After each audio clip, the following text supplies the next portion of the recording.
In 1975, the Rockefeller Commission is chosen to investigate the secret mind control programs that the CIA carried out in the 50s and 60s. The project is known as MKUltra, and when the investigation is announced, the CIA director sends out orders to destroy all related documents. This has made it impossible to confirm if MKUltra has effectively been discontinued.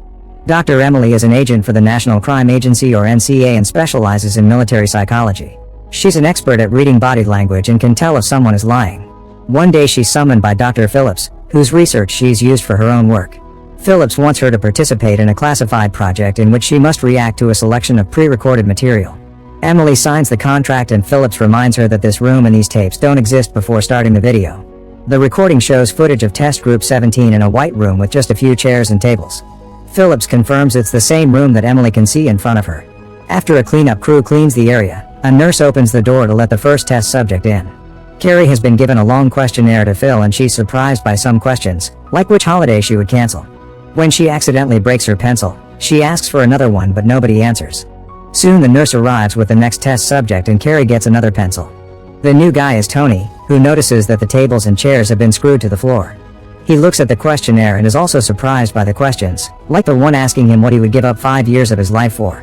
Next, Crawford comes in and sits right in front of Carrie, which makes her a bit uncomfortable. He answers all the questions pretty quickly, as if he didn't care much. Lastly, they're joined by Paul, who chooses the chair away from the table. Crawford soon finishes filling the questionnaire and finds it funny that everyone's hesitating so much, so he starts helping Carrie in a very condescending way. Emily tells Phillips that this is a classic case of hierarchy and subordination. She did an experiment like this with a couple whose relationship didn't survive the project, but Phillips says this will be much more complex. After finishing his questionnaire, Crawford chats with Carrie, telling her that he often volunteers for experiments like this because he needs the money.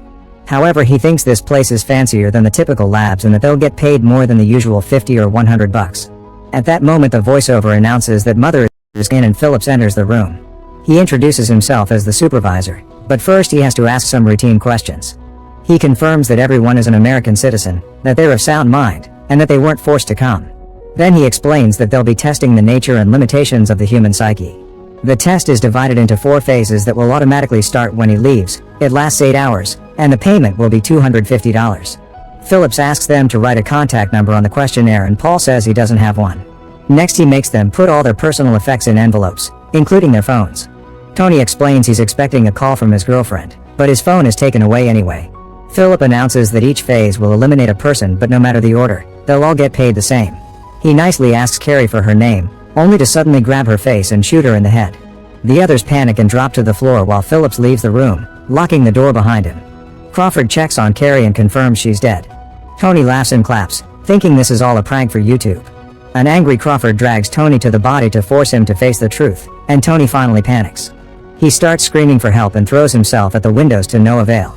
Both Tony and Crawford kick the walls and try to move the panels, but it's all pointless. Tony realizes this is the test. They want to see how people react to someone getting shot in front of them. Emily asks Phillips how he got away with this, so he explains that the family reports them missing and the case never gets solved. Then Emily looks at the paperwork and notices the mention of American casualties, concluding this can't be the government.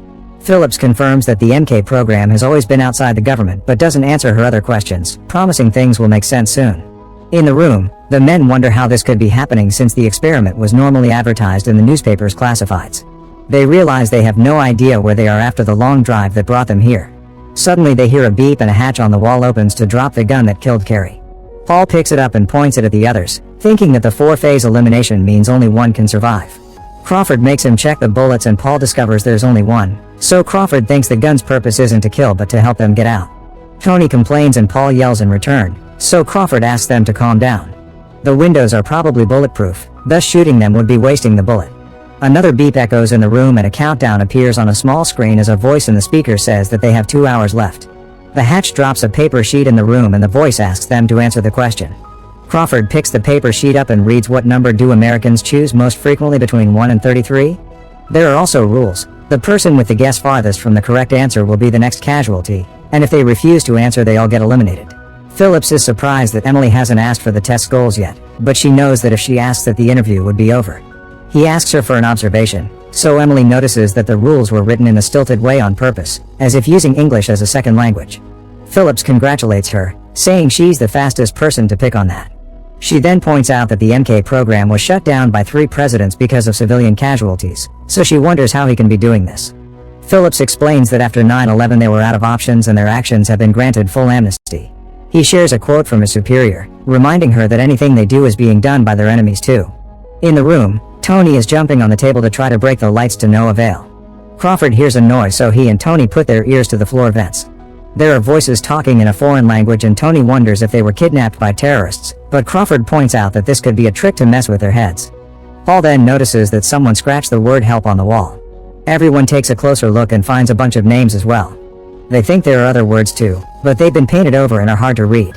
Tony gets some of Carrie's blood and spreads it on the scratches so they can read them. Some words ask for help while others ask for prayers. There's also the date December 25th, which makes Tony think that some Muslims killed people on Christmas. After checking every wall, the guys still have no clues. A frustrated Tony puts his jacket over Carrie's body. Phillips tells Emily that the experiment is constantly changing and evolving, and she must help it do so. The test used to take 6 to 8 hours, but since they added those names on the walls, they've sped up the process. In the room, the men have started to discuss possible answers, but they can't agree on a good one. A frustrated Paul starts hitting the clock, which makes it turn off. He gets ready to shoot the window, so Tony tackles him to stop him from wasting the bullet, which could have bounced all over the room. The gun has fallen, so Crawford kicks it toward Tony, saying he doesn't want it. At that moment a hatch opens, so the men rush to take a look, but they don't see anybody on the other side. Tony inserts his hand in the hole, but he can't find anything useful either. Afterward the guys hide under the table and talk in whispers to make a plan. While a terrified Paul stays in a corner, Tony inserts his hand with the gun through the hole and the hatch immediately closes, trapping his wrist. Paul and Crawford help him pull and Tony manages to remove his hand, which comes out with new wounds but no gun. Crawford uses his shirt to bandage Tony's injury while the hatch closes and the clock reappears on a different wall. While watching all this, Phillips asks Emily if she has a problem with it. She assures him she doesn't, but when she goes to the bathroom, she throws up and has a breakdown. In the room, the guys sit at the table and discuss the question. Paul is on the verge of a panic attack, and Crawford wants them to pick the same number so they all die or nobody does. Before answering, Paul and Tony share the names of their loved ones so the others can contact them if they die. At first Crawford says nobody needs to know about him, but after they share a prayer, he finally tells the others about his daughter, whom he never gets to see. Time finally runs out and the voice asks for an answer.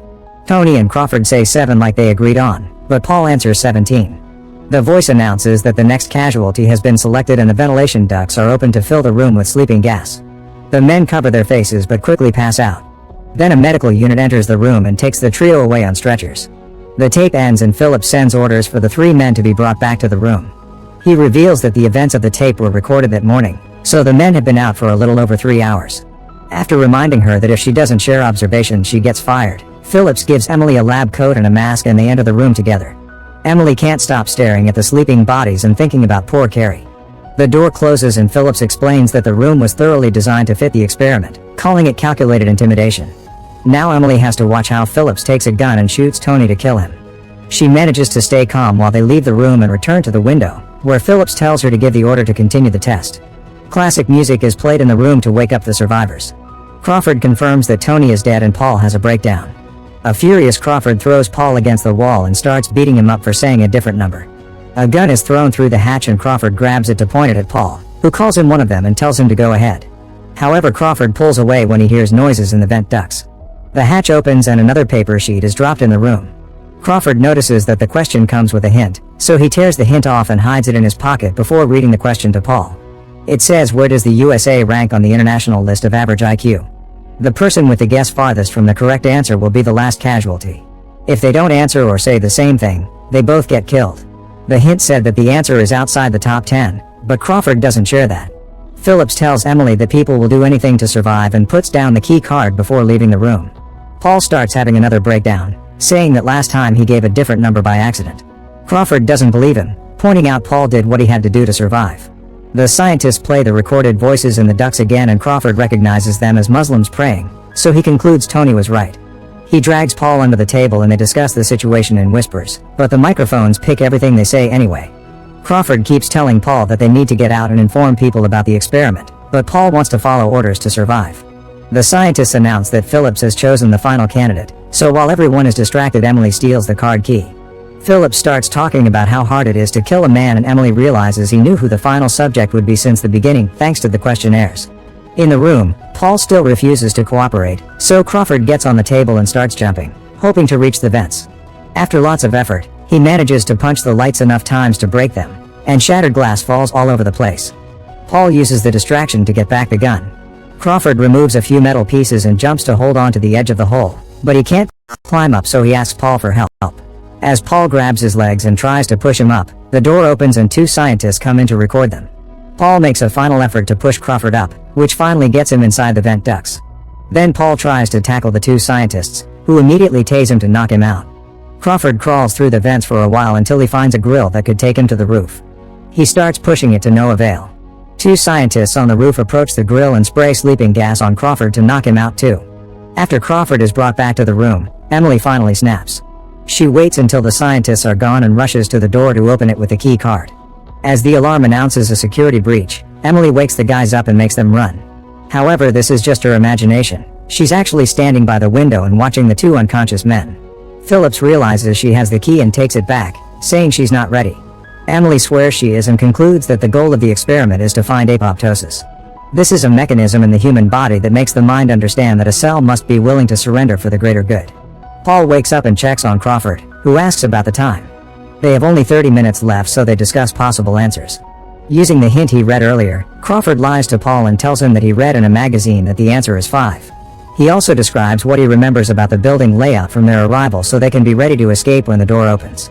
Then Crawford starts covering his body with the blood of their dead friends, saying the security won't catch them if they're slippery. Paul cries and refuses to do the same, so Crawford gives him the gun and tells him to shoot Phillips. They agree that Paul will say 5 and Crawford will say 4. Crawford keeps comforting a panicking Paul, telling him that this plan will help them stop the experiments and save lives. When time finally runs out, Paul says he won't be able to make it and tries to self-delete, successfully becoming apoptosis. However, the scientists come in and shoot Crawford first. While the screaming Paul is dragged away, Phillips tells Emily that only a few subjects have passed the experiment. 1 out of 20 ordinary people has the disposition to become a civilian weapon. Emily realizes that this program is creating self-deleting bombers like the religions from the Middle East have as a way to fight fire with fire. Afterward, Phillips congratulates Paul for being a good patriot, but Paul pushes him to run away. As he searches for an exit, he sees Emily and asks for help, but she locks the door to block him.